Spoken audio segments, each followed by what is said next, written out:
የኢትዮጵያን የባህር በር ጥያቄ ጉዳይ በተመለከተ ግን የሆነ አዲስ ነገር ያስፈልግም ብላችሁ ታስባላችሁ? ሁልጊዜ ኮንሰንሰስ መግባባት የሚለውን ነገር እያለን ነው። አሁን ከፈረንሳይ ፕሬዝዳንት ኢማኑኤል ማክሮን መምጣት ጋር ተያይዞም ስለ ኮንሰንሰስ ወይም ባህር በር ለኢትዮጵያ ያስፈልጋል አያስፈልግም በሚል ላይ የሆነ መግባባት የሚል ጉዳይ እየተነሳ ነው። ካማን በቃ ብዬ አስባለሁ። መግባባት ላይ የተግባባነው ሰዎች ወደ አንድ አክሽን ውስጥ እንግባ። ሮድማፕ ወይም ፍሬምወርክ አላቅም በዘርፉ ላይ ባለሙያ ሰዎች ስላሉ እነሱ የሆነ ነገር አንድ ስቴፕ ይሄ የመግባባቱ ምዕራፍ ሳይዘጋ እኮ ነው፣ ግን ሌላ ተጨማሪ ደግሞ ምዕራፍ እናክልበት፣ ሁለተኛው ምዕራፍ እንክፈተው፣ እንዴት አድርገን ነው ወደ ባህር በር የምንቀርበው በሚለው ላይ የሆነ ነገር እናድርግ የሚል አቋም አለኝ። በዚህ ጉዳይ ላይ አስተያየት እንሰጣችኋለሁ።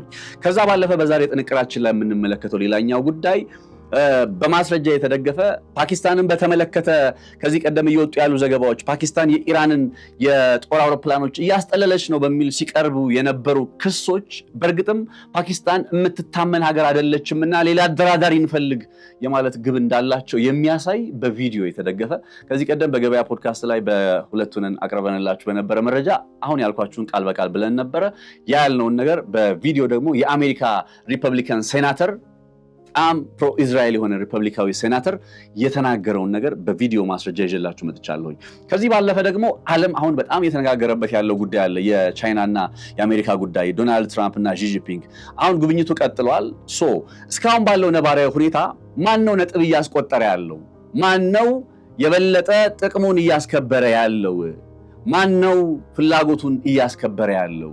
ማን ነው የሚለውን ጥያቄ እንጠይቅና ነጥቦችን እያነሳን ለዚህ ደግሞ ከዛው ከራሳቸው ከአሜሪካ መገናኛ ብዙሃን የነጩ ቤተ መንግስት ያወጣውን መግለጫ እሱን በተመለከተ የተሰሩ ዘገባዎችን እያጣቀስኩኝ በእርግጥም ቻይና አይደለም ኢራንን ልትከዳ ይቅርና የራሷን ብቻ ሳይሆን የነ ኢራንንም ፍላጎት ሊያስከብር የሚችል አይነት እንቅስቃሴ ውስጥ መሆኗን የሚያሳዩ መረጃዎች እየወጡ ነው።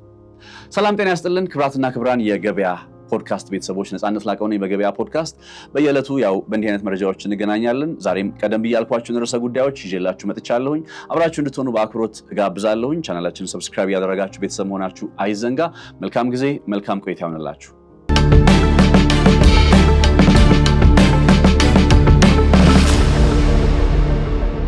የመጀመሪያ የተለያዩ መረጃዎችን አቀርብላችኋለሁ ባልኩት መሰረት እንግዲህ የመጀመሪያ እንድናየው የፈለኩት ጉዳይ አጠር አድርገን የምንመለከታቸው ነገሮች አሉ። ከዚህ ከፈረንሳይ ፕሬዝዳንት ኢማኑኤል ማክሮን ወደ አዲስ አበባ ከመምጣት ጋር በተገናኘ ያው ጉብኝታቸውን ጨርሰው ተመልሰዋል። የአፍሪካ ቱር ነበር የነበራቸውና የኢትዮጵያ የባህር በር ጥያቄ ጉዳይን በተመለከተ እንግዲህ ከዚህ ቀደም ተነስቶ ነበር። ካስታወሳችሁ ኢማኑኤል ማክሮን በ2024 እንደዛ አቆጣጠር ላይ በአውሮፓውያኑ አቆጣጠር ላይ ወደ ኢትዮጵያ መጥተው በነበረበት ጊዜ ይሄው የባህር በሩ ጉዳይ ተነስቶ ነበርና በጊዜው ፈረንሳይ ለኢትዮጵያ የባህር በር ጥያቄ ጉዳይ ያላትን አዎንታዊ እይታ ገልጻ እንደነበረ አይዘነጋም። አዎንታዊ እይታ ማለት ምንድነው? ኢትዮጵያ በሰላማዊ መንገድ የባህር በር ተጠቃሚ ለመሆን ወይም የባህር በር ተደራሽ ለመሆን ዓለም አቀፋዊ ሕጎችን፣ ዓለም አቀፋዊ መርሆችን፣ የቀጠናውን ሰላምና ጸጥታ በሚያረጋግጥ መልኩ የሚደረጉ ጥረቶችን ፈረንሳይ እንደምትደግፍ ገልጻ እንደነበረ አይዘነጋም። አሁን ድጋፍ መስጠት በሚለው ረገድ ላይ በርካታ የዓለማችን ሀገራት ይህንን የኢትዮጵያ ጥያቄ ህጋዊ እንደሆነ ተገቢ እንደሆነ እያመኑ ይገኛሉ እና የነ ፈረንሳይም እንግዲህ 2024 ላይ ይህንን የኢትዮጵያ የባህር በር ጥያቄ ጉዳይ ላይ አነሱ ወይም ድጋፋቸውን አሳዩ ሲባል በጣም በእንዴት ዓለም ላይም እንደተወራ ጭምር አይዘነጋም። ዓለም አቀፍ መገናኛ ብዙሃኖች ጭምር ተመልክተውት ነበርና አሁን እስከምን ደረሰ የሚለው ነገር ግን ስቲል መልስ አላገኘሁለትም። አሁን ሀገራት የኢትዮጵያን የባህር በር ጥያቄ በተመለከተ ድጋፍ እያሳዩ መሆኑ በጣም ይበል የሚያሰኝ የሚደነቅ ነገር ነው። በነገራችሁ ላይ ኢራንም ትደግፋለች አይደል? ኢራን የኢትዮጵያን የባህር በር ጥያቄ በሰላማዊ መንገድ የሚከናወነውን እንደግፋለን ብለው በኢትዮጵያ የኢራን አምባሳደር ከአሃዱ ሬዲዮ ጋር በነበራቸው ቆይታ ላይ ተናግረው እንደነበረ አይዘነጋም። እስራኤልም ትደግፋለች። በእስራኤል የኢትዮጵያ አምባሳደርም የኢትዮጵያን የባህር በር ጥያቄ በሰላማዊ መንገድ ለማግኘት የሚደረግ ጥያቄ እንደግፋለን ብለዋል። አሁን እኔ አልገባ ያለኝ ነገር ምንድን ነው? እነዚህ ሀገራት መደገፋቸው ሰምሃው ጥሩ ነው፣ እንዳልኳችሁ የሚደነቅ ነው፣ የሚበረታታ ነው። ነገር ግን አንድ የሆነ ስቴፕ መሻገር አለበት የሚል አመለካከት አለኝ። እንዴት ነው አንድ ስቴፕ መሻገር ያለበት? ይሄኛው ነጥብ በርግጥ ከሀገራቱ የሚመጣ አይደለም። ፈረንሳይ እንድትሰራልን ወይም እስራኤል ወይም ኢራን ኦር ደግሞ አሜሪካ ያንን የኛን የቤት ስራ እንዲሰሩልን አልጠብቅም። አሁን ስቴጆች አሉ። ምን ማለት ነው? ከሆኑ ዓመታት በፊት ስለ ኢትዮጵያ የባህር በር ጉዳይ አናወራም ነበር። ከዛ ከጥቂት ዓመታት ወዲህ ደግሞ ስለ ኢትዮጵያ የባህር በር ጉዳይ ማውራት ጀምረናል።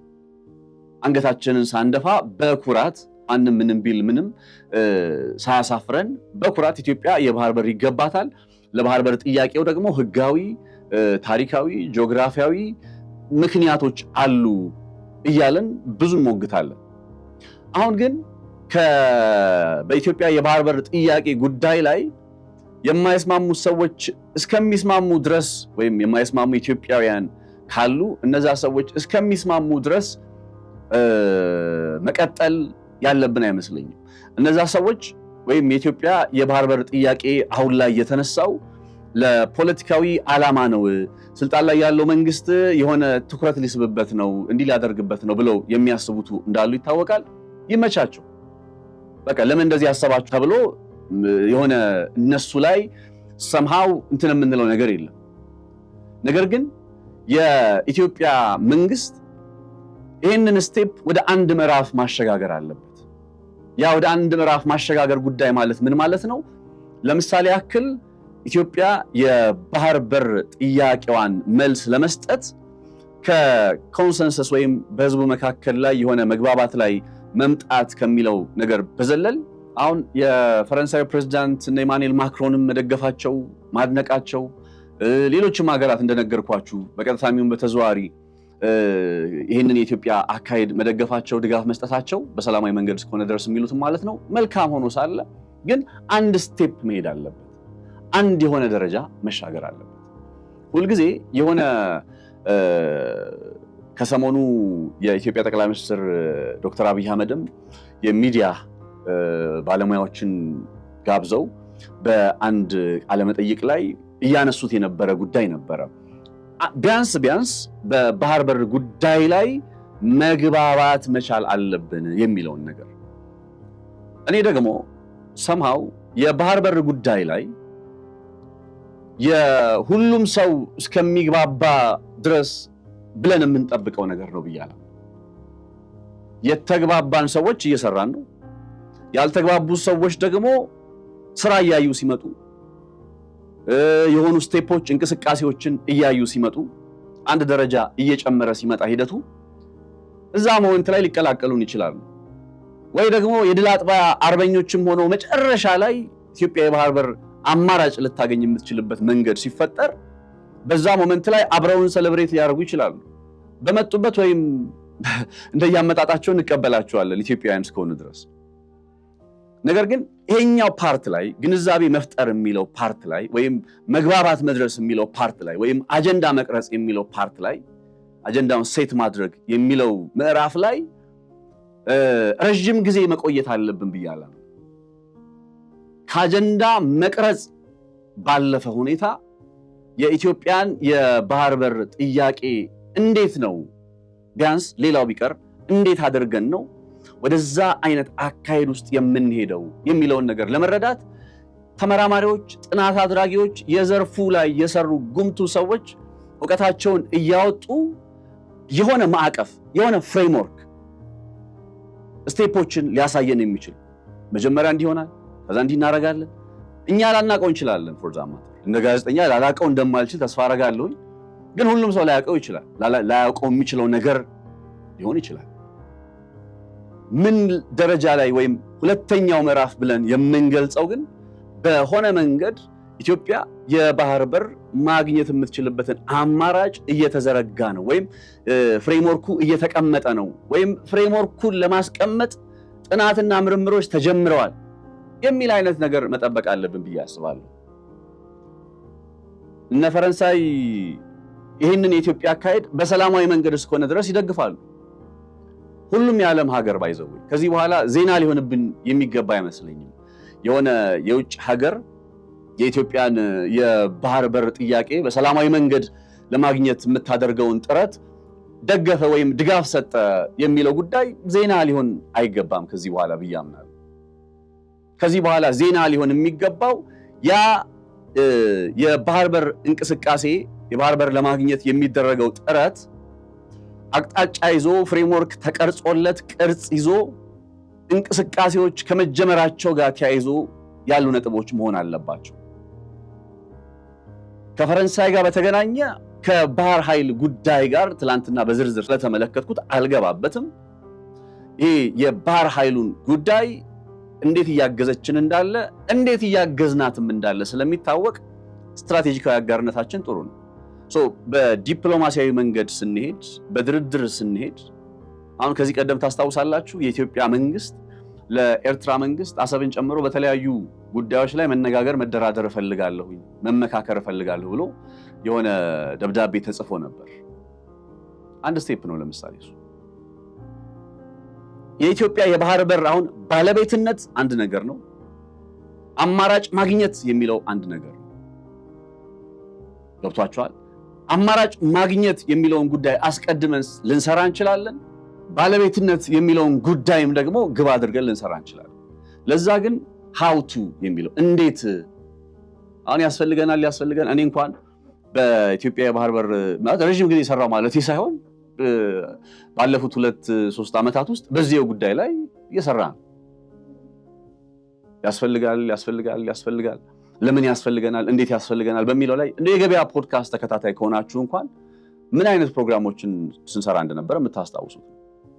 አሁን ምዕራፍ 2 ወደምንለው ደረጃ ሮድማፕ ወይም ፍሬምወርክ ወደ እነዛ አይነት ሂደቶች ውስጥ መምጣት አለብን።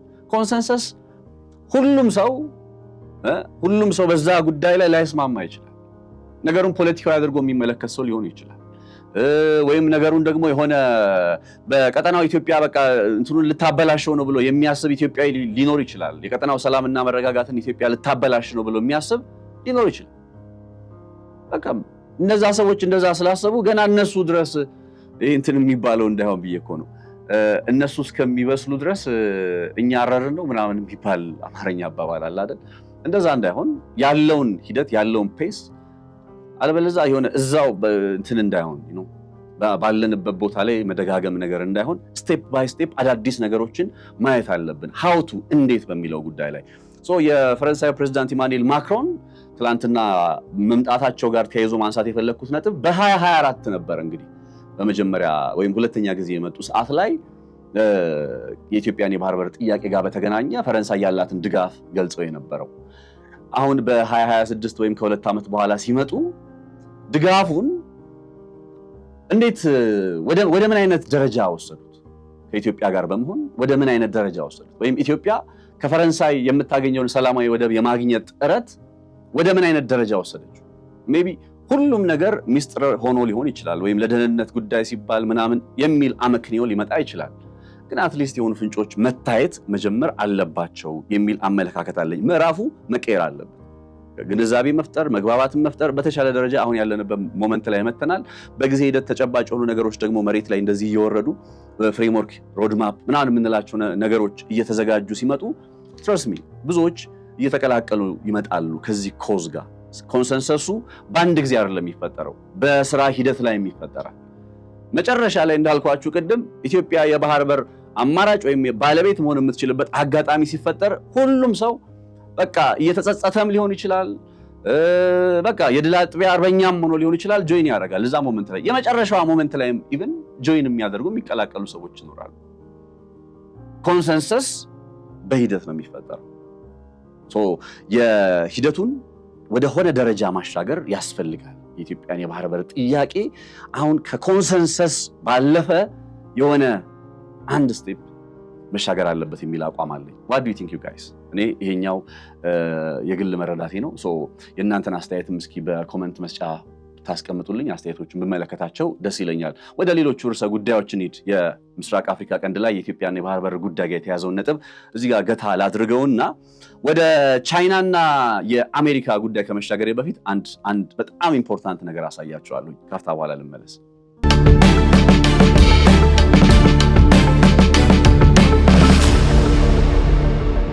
ይሄኛው መረጃ ክብራትና ክብራን ከቀናት በፊት ፓኪስታንን በተመለከተ በዚህ በገበያ ፖድካስት ጥንቅራችን ላይ ከነገርናችሁ መረጃ ጋር የተያዘ ነው።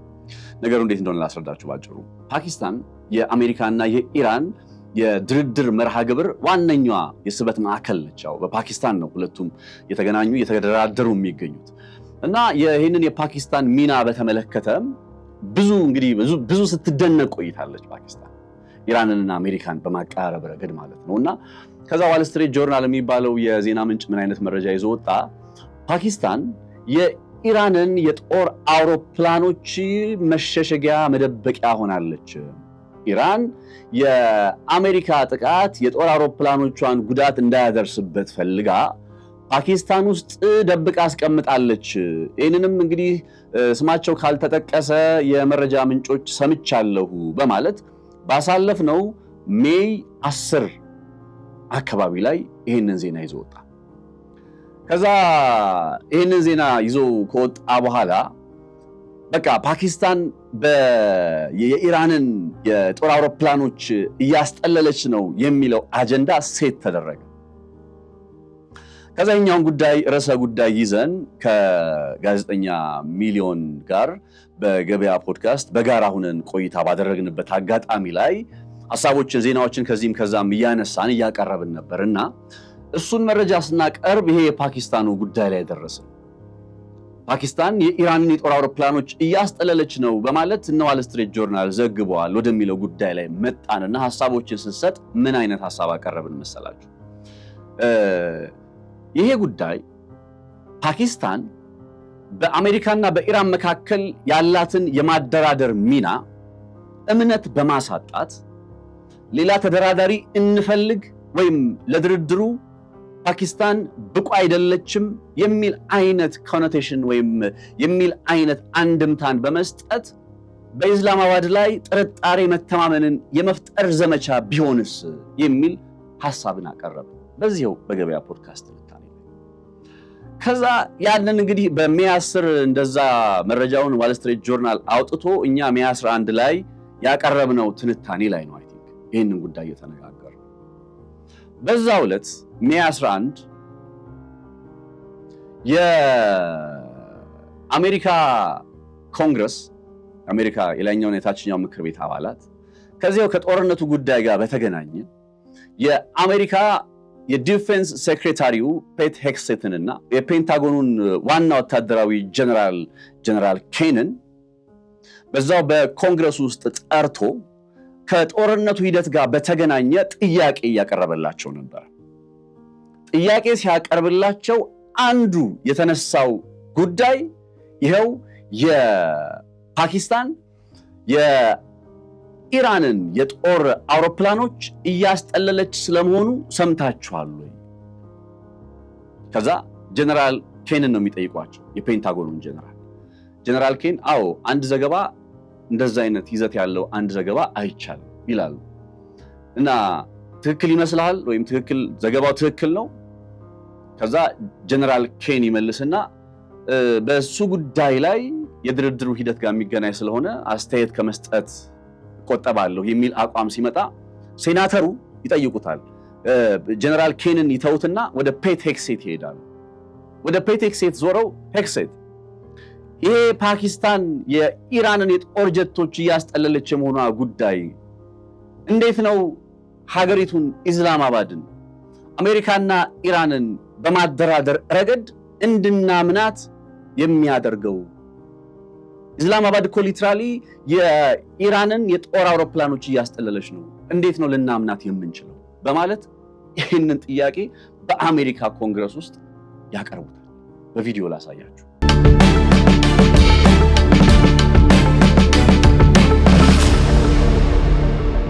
እንግዲህ ይህንን ቪዲዮ ለእናንተ ከማሳየቴ በፊት እኒህ በምስሉ ላይ የምትመለከቷቸው ሰው ሴናተር ሊንዚ ግራሃም ይባላሉ። የሪፐብሊካን ሴናተር ናቸው። ከሪፐብሊካን ሴናተርነታቸው በተጨማሪ እኚህ ሰው በአንድ አቋማቸው ይታወቃሉ። አሜሪካ ፈርስት ወይስ ኢዝራኤል ፈርስት የሚል ጥያቄ በአንድ አጋጣሚ ላይ በተጠየቁበት ሰዓት ላይ የኢዝራኤል ፈርስት የሚል አቋምን አንጸባረቁ ተብሎ እንግዲህ የአሜሪካ ሴናተር ሆነው ከአሜሪካ ፈርስት ይልቅ ወይም አሜሪካ ትቅደም ወይስ እስራኤል ትቅደም የሚለው ጥያቄ ሲቀርብላቸው እስራኤል ትቀድማለች የሚል አስተያየትን ሰጥተው በጣም ብዙ ክርክር የተነሳባቸው ሰው ናቸው። ጠንካራ የነ ጠቅላይ ሚኒስትር ቤንያሚን ኔታንያሁ አስተዳደር የጽዮናውያኖቹ አስተዳደር ደጋፊ ናቸው። በጣም ጠንካራ በአሜሪካን ሀገር ውስጥ የአሜሪካ እስራኤልን በተመለከተ በምትከተለው የውጭ ግንኙነት ፖሊሲና አካሄድ ላይ ከበድ ያለ ተጽዕኖ ከሚያሳርፉ የአሜሪካ የሪፐብሊካን ሴናተሮች መካከል ናቸው። ማን? እኚህ ሰውዬ ጀነራል ሊንዚ ግርሃም። አሁን እኚህ ሰው ናቸው ወትሮም ለእስራኤል ልባቸው የሸፈተ ነው የሚባሉት እኚህ ሰው ኢራንና ኢስላማባድን በተመለከተ አንድ የዜና ምንጭ ዋል ስትሪት ጆርናል የጠቀሰውን መረጃ በማንሳት ቀደም ብሎ የነገርኳችሁን ጥያቄ ለነ ፔቴክሲት እና ለነ ጀነራል ኬን የሚያቀርቡት እንከታተሉ። Are you aware of reports that Pakistan are allowing their bases to be used to park Iranian aircraft? General King? General King, ፓኪስታን የኢራንን የጦር አውሮፕላኖች ለማስጠለል እንደፈቀደች ታውቃለህ ወይ? I've seen one report on that. Was it accurate? በዛ ጉዳይ ላይ አንድ ዜና ተመልክቻለሁ ይላል ጀነራል ኬን ሲመልስ። Sure, I think based on the variety of classification matters. Let me just say, do you agree? አንድ ዘገባ ይቻለው ሲል ትክክለኛ ነው ብለህ ታስባለህ? ከዛ ጀነራል ኬን ይመልስላቸዋል። ነገሩ ክላሲፋይድ ከመሆኑ አንፃር የድርድር ሂደትም ከመኖሩ አንፃር ያው ፒክቸሩ ይገባቸዋል። ክላሲፋይድ ከመሆኑ አንፃር ወይም በሚስጥር መያዝ መሆን ያለበት ከመሆኑ አንፃር ስለ አኩሬሲ ወይም ትክክለኛ ነው ብሎ ከመናገር ይቆጠባል ማለት ነው። It is accurate. That is sort of inconsistent with being a peace mediator. Sure, I wouldn't want to comment on that based on ትክክል ከሆነ ይሄ መረጃ ፓኪስታን ካላት የማደራደር ሚና ጋር አይጋጭም ወይ?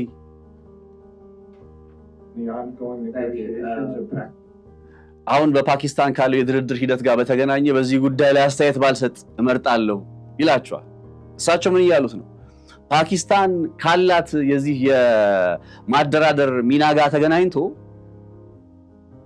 የማይሆን የሚስማማ አይደለም፣ እንደዚህ አይነት ሁኔታዎች መሰማታቸው ተገቢነት የላቸውም፣ ፓኪስታንን እንዴት ነው ልናምናት የምንችለው የሚል አይነት አስተያየት። ከዛ እሱ የእሳቸውን ጥያቄ እንትን ሲያደርግባቸው መልስ ከመስጠት ሲቆጠብባቸው ይህን ጥያቄ ለፔቴክሴት ይወስዱለታል። Secretary, if the mediator is allowing reconnaissance aircraft from Iran to be parked in Pakistani air bases, do you think that's consistent with being a fair mediator? ፔቴክሴት የዲፌንስ ሴክሬታሪው ማለት ነው። ፓኪስታን ወይም ሜዲቴተር አደራዳሪ ብለን የምናስባት ሀገር የኢራንን የጦር አውሮፕላን እንግዲህ በሀገሯ በድንበሯ ውስጥ የምታስጠልል የምትሸሽግ ከሆነ ይሄ ከአደራዳሪዎች ባህሪ አንፃር ተገቢነት ያለው ነው ወይ በማለት በቀጥታ የጥያቄ ለዲፌንስ ሴክሬታሪው ይቀርብላቸዋል። ከዛ ዲፌንስ ሴክሬታሪው ፔቴክሴት ይመልሳሉ። በድጋሚ በዚህ የድርድር ሂደት ላይ መሃል ላይ መግባት ወይም ጣልቃ መግባት አልፈልግም ይላል ፔቴክሴት። እኔ ግን እፈልጋለሁኝ፣ እኔ ግን ማወቅ እፈልጋለሁ ይላሉ የሪፐብሊካኑ ሴናተር ሊንዚ ግራም። እኔ ግን በእነዚህ የድርድር ሂደቶች ውስጥ መግባት ማወቅ እፈልጋለሁ። ፓኪስታንን በፍጹም ማመን አልችልም።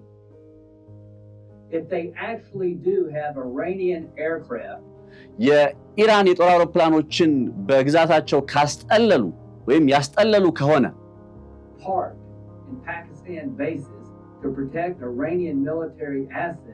የኢራንን ወታደራዊ ኃይል ለመጠበቅ ወይም የኢራንን ወታደራዊ ኃይል የጦር አውሮፕላኖችን ለመጠበቅ የጦር አውሮፕላኖችን በድንበራቸው ወይም በጦር ሰፈራቸው ውስጥ አስጠልለው ከሆነ ይሄ የሚነግረኝ ነገር ሌላ አደራዳሪ መፈለግ እንዳለብን ነው። No wonder this damn thing is going nowhere. ይሄ ነገር በቃ የትም የሚሄድ አይደለም፣ ተስፋ ሰጪ አይደለም። ፓኪስታን እየታየ ያለው ነገር ተስፋ ሰጪ አይደለም። So, you know, I appreciate all you've done. I'm very supportive of it. ያደረጋችሁትን ነገር አደንቃለሁ፣ ድጋፍ አለኝ። But when it comes to Pakistan and China, enough already. ከፓኪስታንና ከቻይና ጋር ግን ነገሩ ሲገናኝ ወይም ከነሱ አንፃር ስናስበው ትዝነፍ በቃ መቆም አለበት፣ ማብቃት አለበት በማለት ነው እንግዲህ የሪፐብሊካኑ ሴናተር ሊንዚ ግራሃም በኮንግረስ ውስጥ የሚሞግቱት።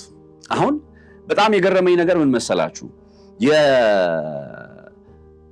የኢስላማባድ ወይም ፓኪስታንን እምነት እንዲታጣባት በማድረግ ሌላ የአደራዳሪ አካል እንፈልግ ተብሎ ነው እንግዲህ ይህ ሐሳብ እየቀረበ ያለው።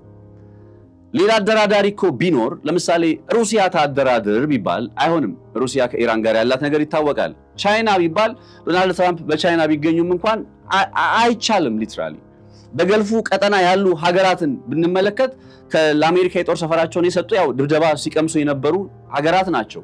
እነ ህንድን ብንመለከት ህንድ ከእስራኤል ጋር ያላት ጉዳይ ይታወቃል። አሁን ያለው እኮ ጥሩ እኮ ተስፋ ሆኖ እያቀራረበ እያነጋገራቸው ያለ የድርድር ሂደት መኖር እኮ በራሱ በጣም ፖዚቲቭ እኮ ሊደነቅ የሚገባው እኮ። አንፎርቹኔትሊ እንደነ ሪፐብሊካን ሴናተር ሊንዚ ግራሃም ለመሰሉ ፖለቲከኞች ይሄ ሂደት ተስፋ አስቆራጭ ነው። ለምን ስትሏቸው አንድ የዋል ስትሪት ጆርናል ዘገባ ነው እንግዲህ ምንጩ ያልታወቀ ዘገባን መነሻ አድርገው ነው በኮንግረስ ውስጥ እንዲህ የተባለ ነው። ኢፍ እኮ ነው ደግሞ የሚሉት ከተረጋገጠ ልናምናት አንችልም። ገና ሳይረጋገጥ ነው እንዲህ አይነት ሐሳብ ሌላ አደራዳሪ መፈለግ አለብን የሚል አይነት ሐሳብ እየቀረበ የሚገኘው። በአሜሪካ የፖለቲካ ስነ ምህዳር ውስጥ ፍሬሚንግና ዜናዎችን በተመለከተ እንደው ከዚህ ቀደምም ነግሬያችኋለሁኝ፣ እንደወረደ ዜና አይወሰድም። እንደወረደ ዜና ተተርጉሞ ትንታኔ አይሰራም። አንድምታው ምንድነው? ዓላማው ለማን ነው የተጻፈው? እንዴት ነው የተጻፈው? ምን አይነት አጀንዳ ነው ሴት የሚደረገው? በዚህ ጉዳይ ላይ በጣም በተደጋጋሚ ቪክቲም እንሆናለን። ላይክ እነ ሮይተርስ የኢትዮጵያ ከዩናይትድ አረብ ኤሚሬት ጋር በጋራ በመሆን በዚህ በአሶሳ ውስጥ የጀመሩት እንቅስቃሴ ያለ ለሱዳን ወታደሮች ወይም ለአርኤስኤፍ ወታደሮች ድጋፍ የሚያደርጉበት መንገድን አመቻችተዋል ምናምን የሚል መቀመጫቸውን ግብጽ ያደረጉ ጋዜጠኞች የጻፉትን ጥያቄ በጣም በርካታ ኢትዮጵያውያኖች እንደ ትንታኔ አድርገው ሲያቀርቡት እያየሁ ነበር። የሚጻፉት ለምንድን ነው አጀንዳው ሴት የሚደረገው የሚለውን ነገር በጣም ኩሪየስ ተሆኖ መጠየቅ አለበት። ዩሲ በቀጣዩ ቀን ሜይ 10 ላይ ዋል ስትሪት ጆርናል ይዞት ወጣ ዜናውን። በማግስቱ አሜሪካ ኮንግረስ ዘንድ ውስጥ ይቺው ጥያቄ መጣች። ታይሚንጉ ራሱ የሆነ የሚያሳያችሁ የሚገልጽላችሁ ነገር አለ። ይሄኛው ጉዳይ በጣም አስገርሞኝ ስለነበርና ቀደም ብሎ እኛም እንደዚህ አይነት ነገር ሊመጣ ይችላል ብለን አንስተን ስለነበረ ያንን ጉዳይ ሳገኝ የበለጠ በቪዲዮ ማስረጃ ዓላማው ይሄ እንዲህ ብለን ነበር ለማለት ሳይሆን በተጨባጭ ዜናዎችን በተመለከተ አረዳዳችን እንዴት መሆን አለበት በሚለው ጉዳይ ላይ በተለይ አጀንዳ እንዴት ሴት እንደሚደረግ ባይ ዘ ዌይ there is a theory በሚዲያ በጆርናሊዝም ውስጥ አጀንዳ ሴቲንግ ቲዮሪ የሚባላል። ኢራን ውስጥ ለምሳሌ እኮ የቢቢሲ ፐርሺያን ተጠቅመው ፕሮፓጋንዳ ሰርተው ነው እነ ዶክተር ሙሳዲቅን ከስልጣን ያስነሱት ብያችኋለሁ። ታስታውሳላችሁ? ሚዲያን በመጠቀም የሚፈለጉ በጣም ብዙ ነገሮች ይሰራሉ። ዜናዎች እንደወረደ አንመልከት ለማለት ያክል ነው። ለማንኛውም ይሄኛው ጉዳይን እንግዲህ ወደ ሌላኛው መንደርደሪያ ይወስደናል። እሳቸውም የሪፐብሊካኑ ሴናተር ሊንዚ ግራሃምም ከፓኪስታንና ከቻይና ጋር ተያይዞ ያለው ነገር ኢነፍ ኢዝ ኢነፍ እያሉ ነው። በቃ ምንም ተስፋ ያለው ነገር ስለሌለ ኢነፍ ኢዝ ኢነፍ እያሉ ነው። እሳቸውም ይሄ የነ ሪፐብሊካን ሊንዚ ግራሃም ሴናተር የሆኑት ሰው የእሳቸው አስተያየት ነው። ከዚያው ወደ የትኛው ጉዳይ እናልፋለን? ወደ ቻይናና የአሜሪካ ጉዳይ ጋር በተለይ የትራምፕና የጂ ጂንፒንግን ቆይታ በተመለከተ እየተሰሙ ወዳሉ መረጃዎች እንከታተላለን። ፎክስ ኒውስ ላይ አንድ በጣም የሚገርም ዜና አይቻለሁኝ። የዛሬ አፕዴት ነው። ያው ጉብኝቱ ለ2 ቀን ነው የሚቆየው የነ ጂ ጂንፒንግ እና የነ ዶናልድ ትራምፕ። ከዛ ጋር ተያይዞ ፎክስ ኒውስ አንድ የዋይት ሃውስ ወይም ከነጩ ቤተ መንግስት የተገኘ ሪድ አውት ቆይታውን በተመለከተ ራሱ ነጩ ቤተ መንግስት ያወጣውን ሪድ አውት የሚሉትና እንደ የቀኑ ውሎ ይሄን ይመስል ነበር ብለን ልንገልጽ የምንችላቸው አይነት ሐሳቦችን የያዘ መረጃ በተወሰነ አሳያችኋለሁ። እሱ ላስመልክታችሁ።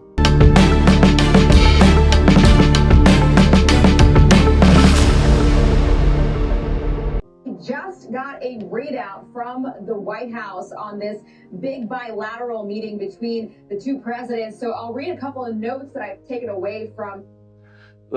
So ይሄኛው ቪዲዮ ራሱ ፎክስ ኒውስ የሰራው ቪዲዮ ነውና ከእንትን እንዲሆን ስለፈለኩ ነው somehow ራሳቸው ፎክስ ኒውስ የተናገሩት ፎክስ ኒውስ ማለት አሜሪካን ሀገር ውስጥ መቀመጫውን ያደረገ ሞር የሪፐብሊካኖች ወይም ለዶናልድ ትራምፕ የሚያደላ አይነት አቋም አለው የሚባል የዜና ምንጭ ነውና ሶ እዚህ የዜና ምንጭ ላይ ሪዳውቱ የዋይት ሃውስ ሪዳውት እንግዲህ the first day በተመለከተ የዋይት ሃውስ ሪዳውት ወይም የዋይት ሃውስ ይፋዊ መግለጫን በተመለከተ ኖቶችን ከመግለጫው ላይ ወስጃለሁ ብላ ያነሳቻቸው ነጥቦች አሉ ጋዜጠኛዋ ማለት ነውና ያነሳቻቸው ነጥቦች ላይ ዋናዋና አበይት የሆኑትን ደግሞ እኔ ከሷ ኖት ላይ ስለዚህ ስለ ሁለቱ ሀገራት ቆይታ የጉብኝት ቆይታ እንግዲህ የነ ትራምፕ የጉብኝት ቆይታን በተመለከተ ዋናዋና የሚባሉትን ነገሮች አሁን ላይ ነገሩ እንዴት እየሄደ ነው ገብቷችኋል አይደል እንዴት እየሄደ ነው ማለት በምን ነጥቦች ላይ እየተነጋገሩ ነው እነዚህ ሰዎች በምን ሐሳቦች ላይ ሐሳቦችን እየተቀያየሩ ነው በሚለው ጉዳይ ላይ እንደ ቴካዌ ሆነው ያገኘኋቸውን ዋና ያልኳቸውን ነጥቦች ነው የማቀርብላችሁና የመጀመሪያው ጉዳይ የቻይና has agreed to buy more oil from US የሚለው ነጥብ ነው ቻይና በርካታ የነዳጅ ጥያቄዋን ለመመለስ ወይም የነዳጅ ፍላጎቷን ለማሟላት ከአሜሪካ ነዳጅ ድፍድፍ ነዳጅ መግዛት ትጀምራለች የሚለው ጉዳይ ነው ከዛ ደግሞ ከዚህ ጋር ተያይዞ ሁለተኛ ነጥቡ በተመሳሳይ ደግሞ China also has agreed that Iran should never have a nuclear weapon ቻይና በተመሳሳይ የኒውክሊየር ጦር መሳሪያ ኢራን እንደማይኖራት ይህንን ጉዳይ አረጋግጣለች ወይም በዚህ ጉዳይ ላይ ወደ ስምምነት ላይ መታለች የተባለባቸው ነጥቦች ናቸው ይሄ ቻይና የመጣችባቸው ወይም ቻይና somehow ከአሜሪካ ጋር ተቀራርቦ ለመስራት ያሳየች ባለው ሂደት ውስጥ የመጣችባቸው ነጥቦች ናቸው የነዳጅ ግዢውን ከአሜሪካ አደርጋለሁ ማለቷ somehow እንዴት መሰላችሁ ሐሳቡ የኢራን የነዳጅ ምርትን 80-90 ከመቶ የምትገዛው ማን እንደሆነች ይታወቃል ቻይና ነች የቻይና ደግሞ በየቀኑ እስከ 10 ሚሊዮን በርሚል ድፍድፍ ነዳጅ ያስፈልጋታል ብለናል ከዛ ውስጥ 1.4 ሚሊዮን የሚሆነው ከየት ነው የምታመጣው ነበር ከኢራን ነበር የምታመጣው አሁን ላይ ይሄንን ነገር ልትቀይር ትችላለች ወይ ነው ጥያቄው አዎ ቻይና ከአሜሪካ ነዳጅ መግዛት ልትጀምር ትችላለች ነገር ግን ከአሜሪካ ነዳጅ መግዛት መጀመሯ በጊዜ ሂደት ከኢራን የምትገዛው ነዳጅ ሙሉ በሙሉ ወደ ማቆም ልትመጣ ነው ወይ ነው ጥያቄው ይሄንን በተመለከተ ምን መታወቅ አለበት መሰላችሁ እነ አሜሪካ በቀደሙት ጊዜያት ከዚህ ከኢራኑ ጦርነትን በፊት በነበረው ጊዜ የቻይናን የነዳጅ አቅርቦት በመቆጣጠር አሁን ሌቨሬጅ ነው በቃ የመደራደሪያ ነጥቦችን የመጨመርና የመቀነስ ጉዳይ ስለሆነ ነጥቡ ቻይና ላይ የአፐር ሃንዱን ለመያዝ ካደረጓቸው ጥረቶች ውስጥ የቻይናን የነዳጅ አቅርቦት መቆጣጠር ነው ቬንዙዌላ የነዳጅ ምርቷ በዋናነት መዳረሻው ቻይና እንደነበረ አይዘነጋም ሶ ቬንዙዌላ ውስጥ ሄደው እነ ኒኮላስ ማዱሮን ያደረጉት ነገር ይታወቃል ኢራንንም በተመለከተ እንዲሁ የሞከሩት ነገር ይታወቃል የቻይና ኢኮኖሚ ደግሞ በጣም በከፍተኛ ሁኔታ እየሰፋ እያደገ እንዲያውም ወደ ላኪነት ኤክስፖርተርነት የተቀየረ ኢኮኖሚ ስለሆነ በቃ ላኪ ኢኮኖሚ የሆነ ስለመጣ ይሄ የነዳጅ አቅርቦት ጉዳይ በቃ የእንትን ጉዳይ ነው የህልውና ጉዳይ ነው ለነ ቻይና ስለዚህ እነ ቻይና የነዳጅ አቅርቦት ሰንሰለታቸው እየተቋረጠ መጥቶ ስለነበረ አሁን ከአሜሪካ ጋር ይህንን አይነት ስምምነት ወይም ወደዚህ አይነት አቋም ውስጥ ከአሜሪካ ነዳጅ እንገዛለን ወደሚል አቋም ውስጥ መምጣታቸው ብዙ የሚያስገርም አይደለም አንደኛ ወደዚህ አቋም ውስጥ መምጣታቸው የትሬድ ዲፊሲት ጉዳይ አለ አይደል የንግድ ጉድለት የሚባለው በአሜሪካና በነ ኢራን መካከል ላይ አለ የሚባል የንግድ ጉድለት አለ ሶ እሱን በተመለከተ ለማጣጣም ለማካካስ ይረዳቸዋል ለማቀራረብ ይረዳቸዋል በሁለተኛ ደረጃ ደግሞ ነገሩን ከተመለከታችሁት የንግድ ጉድለቷን ከማጣጣም ባለፈ የነዳጅ አቅርቦት ጥያቄዋን ለመሙላት ይሆናታል ከአሜሪካ ጋር ንግዷን አሳለጠች እና አሜሪካውን ንግድ ይፈልጋሉ ከቻይና ጋር ቻይና ብዙ እንድትገዛቸው ይፈልጋሉ ምክንያቱም አሁን ላይ ባለው ነባራዊ ሁኔታ ብዙ የምትገዛው አሜሪካ ነች፣ ቻይና ግን ትንሽ ነው የምትገዛው። አሁን ነዳጅ ከነንትና መግዛት ጀምራለሁ ማለቷ which is a positive thing ለቻይና የሚጠቅማት ነገር ነው የሚሆነው። ሌላው ቢቀር የንግድ ጉድለቱን በማጣጣም ሁኔታ ሊጠቅማቸው ሊያግዛቸው ይችላል። ነገር ግን አሁን እነ ኢራን ጋር ያላቸውን ጉዳይ ሙሉ በሙሉ ትተው በቃ ከነ አሜሪካ ጋር ይለጠፋሉ ወይ የሚለውን ነገር ብትጠይቁኝ እኔ ለምሳሌ የሚሰማኝ ነገር ምን መሰላችሁ? የአንድ ኢራን ለቻይና የምትሸጠው ነዳጅ በዓለም ላይ ካለው የነዳጅ ዋጋ ከ10 እስከ 15 ዶላር የቀነሰ ነው ብያቸዋለሁ። አስፈላጊ ሆኖ ከተገኘ ከዛም በታች ሊቀንሱ ይችላሉ። ይህንን በማድረጋቸው ቻይና ከኢራን በምትገዛው ነዳጅ ሳቢያ በየዓመቱ ኢን ቢሊየንስ ዶላር ታተርፋለች ብያቸዋለሁ። ይህንን ነገር ባንዴ በቃ ትታ ከነ አሜሪካ ጋር ልትገባ አትችልም። አዋጭ አይደለም። የተሻለ የንግድ አማራጭ እያላት ያንን ነገር ሙሉ በሙሉ ትታ የአሜሪካን ነዳጅ ልግዛ ልትል አትችልም፣ ወይም ከአሜሪካ ጋር ልጥፍ ልትል አትችልም። በሁለተኛ ደረጃ ደግሞ እና ቻይና አሜሪካ ላይ ጥገኛ መሆን አይፈልጉም። አሜሪካ ላይ ጥገኛ መሆናቸው በጊዜ ሂደት ውስጥ ቅርቃር ውስጥ እንደሚያስገባቸው ያውቃሉ።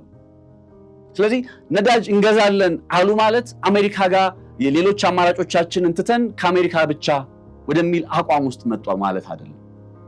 ጥገኝነትን ለመቀነስ በሚል በኢቨን እኮ ወደ አሜሪካ የሚልኩትን የተለያዩ ምርቶቻቸውን እንዴት እየቀነሱ መጥተው ሌሎች የገበያ መዳረሻዎችን እንደፈጠሩ ይታወቃል። ስለዚህ እነ ቻይና ሰማው ከዚህ ከነዳጁ ጋር በተገናኘ እነ ፎክስ ኒውስ ያነሱት ጉዳይ አለ። ወደዚህኛው ፖይንት ከመምጣቴ በፊት ወደ ታይዋን ጉዳይ እመለሳለሁ። እዚህ ምስሉ ላይ የታይዋን ጉዳይ ስላለ፣ ሁለተኛ ጉዳይ የኒውክሌር ጉዳይ ነው። ኒውክሌር አሁን ቻይና ምን አድርጋለች ነው የተባለው። እንግዲህ አኮርዲንግ ቱ የዋይት ሃውስ ሪዳውት ቻይና ኢራን የኒውክሌር ጦር መሳሪያ እንደማይኖራት ተስማምታለች እያሉ። ነገር ግን ቻይና ይህንን ስምምነት ወይም ይህንን ሐሳብ የያዘችው ዛሬ አይደለም። በ1967 እንደ አውሮፓውያን አቆጣጠር ነን ፕሮሊፈሬሽን ትሪቲ ወይም ለሰላማዊ ዓላማ ካልሆነ በቀር ሀገራት የኒውክሌር ጦር መሳሪያን መያዝ የለባቸውም የሚለውን ጉዳይ ታሳቢ አድርገው አምስቱ ሀገራት ማለት ሩሲያ፣ ቻይና፣ አሜሪካ፣ ፈረንሳይና እንግሊዝ በጋራ በመሆን በሰዓቱ ኒውክሌር የነበራቸው ሀገራት የነን ፕሮሊፈሬሽን ትሪቲ ኤንፒቲን ሲያስፈርሙ ኢራን ፈርማለች። የዛ ስምምነት ዓላማ ወይም ሐሳብ እነ ኢራን ሲፈርሙ ሐሳቡ እነ ቻይና ሲያስፈርሟቸው፣ ያው ቻይና እነ ሩሲያ የነገርኳቸው አምስቱ ሀገራት ሲያስፈርሟቸው ዓላማው ለሰላማዊ ዓላማ ካልሆነ በቀር ወይም ለሰላማዊ ግብ ካልሆነ በቀር የኒውክሌር ጦር መሳሪያ አይኖራችሁም በሚል አይነት ሐሳብ ነው እነ ኢራን ያንን ስምምነት የፈረሙት እነ ቻይና ጋር የተፈራረሙት ማለት መቼ 1967። ስለዚህ ለቻይና ኢራን የኒውክሌር ጦር መሳሪያ እንዲኖራት አልፈቅድም ብትል ዛሬ ያደረገችው አይደለም፣ በ1967 ያደረገችው ነው። ያው እነ ፎክስ ኒውስ የድል ዜና ስለሚፈልጉ ይሄኛውን ነጥብ እንደ ድል አድርገው አንስተውልን ካልሆነ በቀር የሚል አተያያለኝ። አሁን እሺ እነዚህ ነገሮች አደረገች።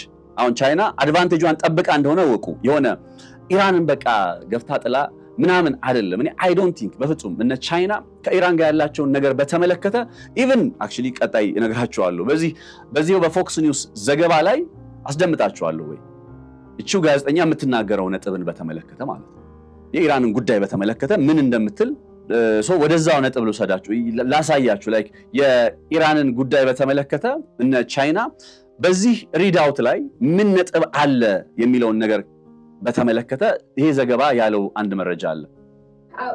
After reading through this readout, there was really nothing in there that said that China was going to help pressure Iran in any way to ending the conflict. We were wondering if that was going to come up. ሰማችሁልኛ? ጋዜጠኛዋ ምንድን ነው የምትናገረው? በዋይት ሃውስ መግለጫው ላይ በራሱ በዚህ ሪዳውት ያለች ባነሳችሁ ነጥብ ላይ ራሱ China is not going to pressure Iran in any way to end the conflict. እነ ማርክ ሩቢዮ ወደ ቻይና ከመሄዳቸው በፊት ያነሱት ነጥብ ምንድን ነበር? ቻይና ኢራን ላይ ተጽዕኖ እንድታሳድር ጫና እንድታሳድር እንፈልጋለን እያሉ ነበር። አሁን እስካሁን ድረስ ባለው ነባራዊ ሁኔታ በቀጣይ ያው ነገሩ ዴቨሎፒንግ ስቶሪ ስለሆነ ሊቀየር ይችላል ወይም እንከታተላለን ሁኔታዎችን እናቀርብላችኋለን። እስካሁን ባለው ነባራዊ ሁኔታ ግን ቻይና የኢራን ላይ ተጽዕኖ በማሳደር ኢራን ላይ ፕሬሸር በማድረግ ጫና በማሳደር የጦርነቱን እንድትጨርስ የማስገደድ አይነት ሁኔታ ውስጥ እንዳልገባች ነው የሚታወቀው።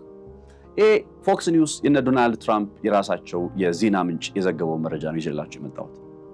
ስለዚህ ቻይና ሰምሃው ገብቷቸዋል ስትራቴጂካዊ ጥቅሟን ማስጠበቅ ላይ ፎከስ የምታደርግ ሀገር ነች። የሆርሙዝ ጉዳይ የደህንነቱ ጉዳይ ያሳስባታል እንጂ ከኢራን ጋር መገበያየቷ አያሳስባትም። ነግሬያችኋለሁ ከቀናት በፊት በታሪኳ ለመጀመሪያ ጊዜ የአሜሪካ ማዕቀብ በማዕቀብ መክታለች። ለመጀመሪያ ጊዜ በታሪኩ አሜሪካ የጣለችው ማዕቀብ ላይ ማዕቀብ ጥላለች። እንዲህ አይነት ቦታ ላይ ነው ያለችው። የቻይና ላይ ማለት ኢራን ላይ ተጽዕኖ እንድታሳድር እነ ማርክ ሩቢዮ ይጠብቁ ነበር። አይ ቲንክ እንደ ሁሉን ነገር በቪዲዮ አሳይቻችሁ አይሆንም። እነ ማርክ ሩቢዮ ይጠብቁ ነበር። ከዛ ቻይና እስካሁን ባለው ነባራዊ ሁኔታ ላይ ኢራን ላይ ተጽዕኖ ማሳደር ምንም ታሳቢ የምታደርገው ነጥብ እንዳልሆነ ነው በመገለጽ ላይ የሚገኘው። ይህን ጉዳይ የነጩ ቤተ መንግስት ሪዳውት ወይም ሜሞ ወይም መግለጫ እንበለው ይዞት የወጣው ነጥብ ነው። እንግዲህ ቻይና ይህን ሁሉ ነገር እያደረገች አስቡ፣ ከቻይና ጋር ከአሜሪካ ጋር እገበያያለሁ እያለች ነው which is positive ለእነ አሜሪካ የሚፈልጉት የንግድ አጋርነት ነው። ባይ ዘ ወይ 16 የሚሆኑ በአሜሪካ የሚገኙ ግዙፍ የቴክ እና የኤአይ ካምፓኒ ጃያንቶችን ይዘው ነው ሄዱት እነ ዶናልድ ትራምፕ እነ ኤለን መስክን እነ የኒቪዳውን ሲኢኦ የአፕል ሲኢኦ የቦይንግ በጣም ግዙፍ የአሜሪካ ነጋዴ ባለሀብቶች ስራ አስፈጻሚዎች እነዚህ ሰዎች ባይ ዘ ወይ በአሜሪካ የውጭ ግንኙነት ፖሊሲ አካሄድ ላይ ምንም ቦታ የላቸው። እነዚህ 16ቱ ሲኢኦ የምንላቸው ሰዎች በውጭ ግንኙነት ፖሊሲው አካሄድ ላይ ምንም እንትን የላቸው። እኔ አሁን ምን ገረመኝ መሰላችሁ የ16ቱን ሰዎች ጉዳይ ካነሳው አይቀር አሜሪካ በታይዋንና በቻይና መካከል የሆነ ፍላጎቷን ሁሌ አስጠብቃ እንድትቀጥል ቁልፍ ስራ የተሰራው በ1974 ሰባዎቹ አካባቢ ነው።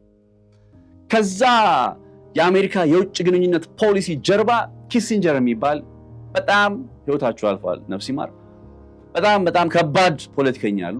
ሪቻርድ ኒክሰንም አለ ዋተርጌት ስካንደል ምናምን የሚባለውን ታሪክ አወቃቸው። ኤኒዌይ ግን እነ ኪሲንጀር ስትራቴጂክ አምቢጊዩቲ የሚባል አይነት የውጭ ፖሊሲ አካሄድ በቃ ቻይናን ኮንፊውዝም ግራ እያጋቧትም እያስጨነቋትም ከጎንሽ ነን እያሏትም ደግሞ ከጎኗ እየራቁም አሉም እየተባሉ ግን ሳይኖሩ የሉም ሲባሉ እየኖሩ በእንዲህ አይነት ስትራቴጂካዊ አምቢጊዩቲ መንገድ አሜሪካ ቻይናና ታይዋንን ባላንስ አድርጋ እንድትመጣ ያደረጉ ሰዎች ነበሩ እነ ኪሲንጀር። ብዙ ስማቸው የሚተችበት በርካታ ነገር አለ። ኪሲንጀር ከቻይና ጋር ተያይዞ ግን አይ ዶንት ቲንክ ማንም የሚተቻቸው አይመስለኝም። ሀገር እንዲህ አይነት በጣም ቁልፍ ዲፕሎማት ቁልፍ ፖለቲከኞችን ብታገኝ በጣም ሸጋ ነው። እነ ኪሲንጀር ያው በብዙ የሚተቹበት ነገር ቢኖርም የሚደነቁበት ነገር እስኪ ጥቀሱ ሲባል አንዱ ከዚህ ከስትራቴጂክ አምቢጊዩቲ ጋር ተያይዞ የቻይናና የታይዋንን ጉዳይ ነው።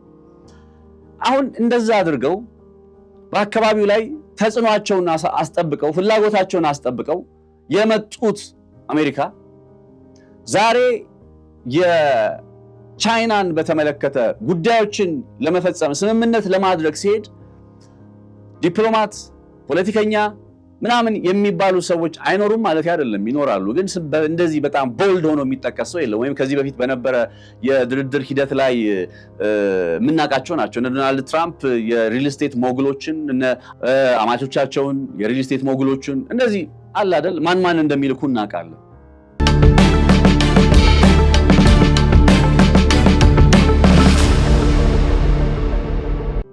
እና የአሁኑ ላይም 16 ሲኢኦዎች ሄደው እነዚህ 16 ነጋዴዎች እነ ኤለን መስክ ኒቪዳ የሚባለው ኩባንያ የነ አፕል እነ ቦይንግ እነዚህ ሰዎች ጊዜያዊ ጥቅምን ወይም በአሁኑ ሰዓት ለካምፓኒያቸው የሚያስፈልግ ጥቅምን ነው የሚያስቀድሙት ነው ወይንስ ደግሞ የአሜሪካን ስትራቴጂካዊ ዘለቄታዊ ጥቅም? ገና ከንትኑ ላይ ከመነሻው ነገሩ እንዴት እርስ በርሱ እንደሚፋለስ አገሪቱ ውስጥ አለ የሚባል ባለሀብትን ሰብስባችሁ ብትሄዱ እነዛ ባለሀብቶች እንዴት ገንዘብ እናገኛለን? ካፒታሊስት ናቸው። ዶንት ፎርጌት ዳት። እንዴት ጥቅማችንን እናስከብራለን ነው እንጂ አሜሪካ እንዴት ጥቅሟን ታስከብራለች፣ አሜሪካ እንዴት ዘለቄታዊ ጥቅሟን ታረጋግጣለች በሚለው ጉዳይ ላይ ዲቲንክ የሚጨነቁ እነዚህ ሰዎች ገና ወደ ጉብኝቱ ሲሄዱ ራሱ ይዟቸው የሄዱ ሰዎች በጣም ማደንቃቸው ሰዎች ናቸው። ባይዘው እንደ በግለሰብ ደረጃ ብትጠይቁኝ አሁን የኒቪዲያው ሰው ጂኒየስ ነው። እነ ኤለን መስክ የሚደነቁ ሰዎች ናቸው። በጣም አስገራሚ የቴክ ጂያንቶች ናቸው። ቢሊዮነሮች ናቸው። ስኬታማ ሰዎች ናቸው። አይ ላቭ ዛት አይ ሪስፔክት ዛት። ያንን ነገር በጣም አደንቃለሁ እንደ ግለሰብ ሳያቸው። እነዚህ ሰዎች ግን የአሜሪካን የውጭ ግንኙነት ያውም ከቻይና ጋር የሆነ የንግድ ስምምነት የሁለት ሰዎች የንግድ ስምምነት ነው ኤክስፔክት ማድረገው። ኤኒዌይ አሁን የምንሰማቸው ዜናዎች ቦይንግ ከቻይና ጋር ይሄን አይነት ስምምነት ተፈራረመ፣ እንትና ኤለን መስክ እንዲህ አይነት እድል አገኙ ምናምን የሚል ቻይና ንግዷን ክፍት እንድታደርግ ይፈልጋሉና እንደዛ አይነት ነገሮችን ነው ለማድረግ ጥረት እያደረጉ የሚገኙት። ከዘለቄታዊ ጥቅም ይልቅ ጊዜያዊ ሀብት እየመሰለኝ መጥቷል። አይ ዶንት ኖ ዋይ ዶናልድ ትራምፕ አካሄድ። ከዚህ ጋር ተያይዞ እንግዲህ ቅድም ስለ ታይዋን ነግሬያቸዋለሁ። አሁን በታይዋን ጉዳይ ላይ እነዚህ ሰዎች ቻይና ለምሳሌ እንዲህ ብትላቸው ንግዴን ወይም ገበያዬን ሙሉ በሙሉ ከፍትላችኋለሁ፣ መታችሁ እንደፈለጋችሁ መስራት፣ ኢኮኖሚውን ስነምህዳሩን መጠቀም ያለውን አጋጣሚ ሁሉ መጠቀም ትችላላችሁ። ነገር ግን ታይዋንን በተመለከተ ያላችሁን አቋም ቀይሩ፣ ለታይዋን ጦር መሳሪያ መሸጥ አቁሙ፣ ለታይዋን የሚል ቅድመ ሁኔታ ብታቀርብላቸው አሁን ከነገርኳችሁ ሁኔታ አንፃር እነ ኪሲንጀር ሰባዎቹ ውስጥ እንዴት አድርገው ይሄ ነገር በስልት በጥበብ እንደተያዘ በተወሰነ ነግሬያችኋለሁ። አሁን ላይ ግን እነ ዶናልድ ትራምፕ የንግድ አማራጭ ከመጣላቸው ምን የሚሉ ወይም ምን የሚያደርጉ ይመስላችኋል? ይኸውላችሁ አሁን ከአሜሪካ ቀጠናዊ ወይም ዓለም አቀፋዊ ተጽዕኖ አንጻር ካሰብ ነው በቃ ይጠቅማታል። ታይዋንን የምትባለዋን ግዛት በተወሰነ መልኩ ቻይናን ሙቀቷን ለመለካት ትጠቀምበታለች። ሌላ ሀያል ሀገር ናቸው፣ ግሬት ፓወርስ ናቸው። ፉክክር አለ፣ መገዳደር አለ። ገኖ ለመውጣት የሚደረግ ሳውዲ አረቢያና ዩናይትድ አረብ ኤምሬት እንኳን በምን አይነት ሁኔታ ውስጥ እንዳሉ እኮ እናውቃለን። የግብፅና የኢትዮጵያ መፎካከር እኮ ቀጠናዊ የበላይነትን የማስጠበቅ ነው። ይሄ ኖርማል ነው። አሁን ቀጠናዊ የበላይነታቸውን ለማስጠበቅ በዛ ቀጠና ላይ የነ ቻይናን እንቅስቃሴ አንቆ ለመያዝ እንደና አሜሪካ ሆናችሁ ስትናገሩ ማለት ነው። ለዛ የታይዋን ጉዳይ በጣም ሲጠቅማቸው ቆይቷል።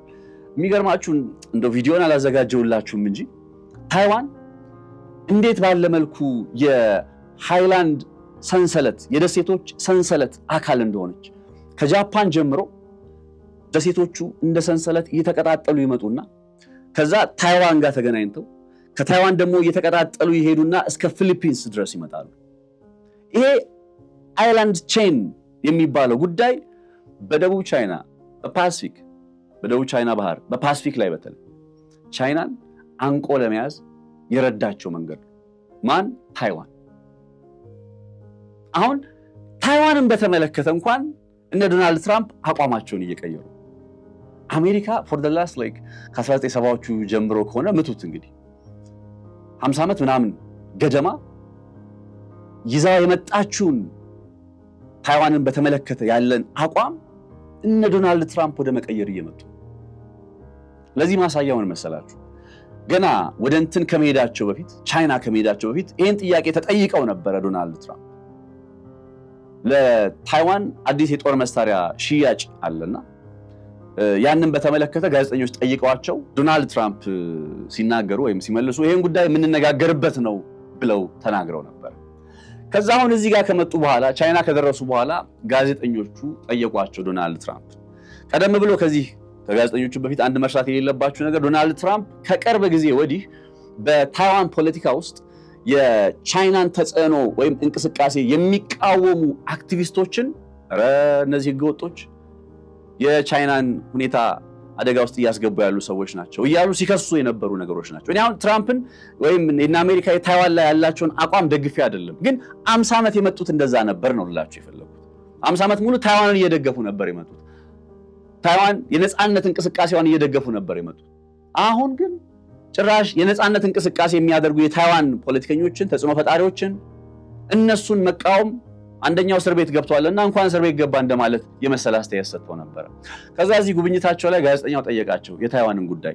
2 ሰከንድ ነች ላሳያችሁ። እሱ ውይይታችሁ እንዴት ነበረ ይላችኋል ጋዜጠኛ፣ ዘጋቢ ይጠይቃቸዋል። በጣም አሪፍ ነበረ ብሎ ይመልሳሉ ዶናልድ ትራምፕ። ከዛ ሪፖርተር ያው ሊሪክሱን ይዩት። Did you talk about Taiwan, Mr. President? ስለ ታይዋን ተነጋገራችሁ እንዴ ሚስተር ፕሬዝዳንት? ከዛ ትራምፕ ምን ቢሉ ጥሩ ነው ወይ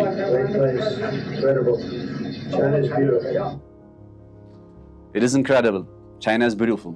በጣም ደስ የሚል ነው። ቻይና የምታምር ሀገር ነች ብለው ስለ ታይዋን የቀረበላቸውን ጥያቄ ሰምተው እንዳልሰሙ አይተው እንዳላዩ ሆነው ማለፍ መረጡ። በነገራችን ላይ ታይዋን የምትባለው ግዛት ነግሬያችኋለሁ። if you guys want to know about ስለ ታይዋን እና የቻይና ጉዳይ ማወቅ የምትፈልጉ ከሆነ ኮሜንት ላይ ያሳውቁ።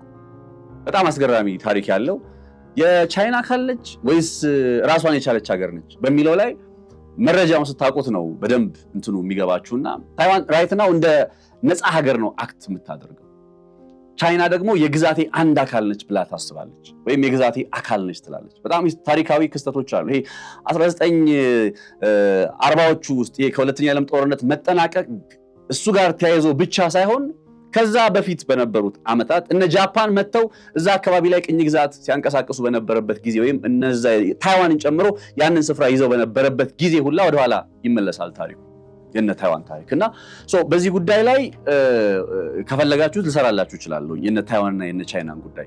ኤኒዌይ ግን አሜሪካ አቋሟ ይኸውላችሁ ከ1945 ጀምሮ በነበሩት ጊዜያት እስከ 1974 ወይ 75 አካባቢ ድረስ ጭራሽ ቻይና የምትባል አገር አናቅም ብለው እና አሜሪካ ታይዋንን ነበረ እንደ ቻይና እየቆጠሩ በተባበሩት መንግስታት ድርጅት ተወካይ ሆና አምባሳደሯን የላከችው ታይዋን ነበረች። ቻይና በሚል ስያሜ ሪፐብሊክ ኦፍ ቻይና በሚል ስያሜ። ከዛ የነ ኮሙኒስቶቹ እንቅስቃሴ ጠንክሮ መጥቶ በ1949 አካባቢ ላይ ታይዋን ውስጥ ያለው መንግስት ቤጂንግን ለቆ ወደ ታይዋን ርዕሰ መዲና ከገባ በኋላ ከዛ ከ1945 ጀምሮ እስከ 1970ዎቹ ድረስ ትግል ሲያደርጉ ይሄ የእንትን ትግል የጦርነት ትግል ምናምን ሳይሆን ፖለቲካዊ ትግል ሲያደርጉ ቆይተው በመጨረሻ በ1970ዎቹ በ1974 አይ ቲንክ በመንግስታቱ ድርጅት ፒፕል ሪፐብሊክ ኦፍ ቻይና የነ ዢ ጂንፒንግ ቻይና መቀመጫውን ቤጂንግ ውስጥ ያደረገው መንግስት ቻይና ይፋ የቻይና ውክልናን አገኘች። ታይዋን ከመንግስታቱ ድርጅት ተባረረች ማለት ነው። ይህን ሲያደርጉ የነበሩት እና አሜሪካ ነበሩ። ከዛም ሲቀየር ፒፕል ሪፐብሊክ ኦፍ ቻይናን ሲቀበሉ ያኔ ነው ስትራቴጂክ አምቢጊዩቲ የሚለውን ጉዳይ ተጠቅመው ቻይናም ታይዋንንም ሁለቱንም እኩል አድርገው ይዘው ነበር። በጣም ጠቅሟቸው ነበር። ስትራቴጂካሊ ለአሜሪካ በጣም ልነግራችሁ አልችልም፣ በጣም ጠቅሟቸው ነበር። አንትል ወን ዶናልድ ትራምፕ መጥተው በሆነ የንግድ ስምምነት ነገሩን ሊሸቅጡት ወይም ሊለውጡት እየወሰኑ የሚመስል ሁኔታዎችን ማየት እስከጀመርንበት ጊዜ ድረስ በዚህ የእንትን ሂደት ላይ ማነው ነጥብ እያስቆጠረ ያለው?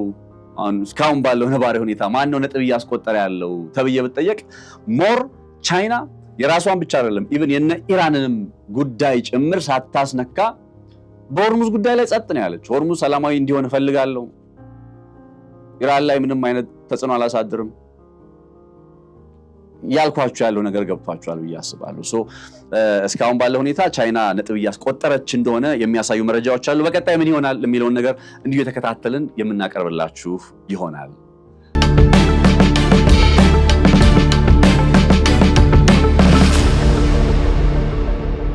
ለማንኛውም ክብራትና ክብራን ተከታታዮቻችን ለዛሬ ያዘጋጀውላችሁ ጥንቅር ይሄን ይመስል ነበር። ነፃነት ላቀው ነኝ። በገበያ ፖድካስት በየዕለቱ በእንዲህ አይነት መረጃዎች መገናኘታችንን እንቀጥላለን።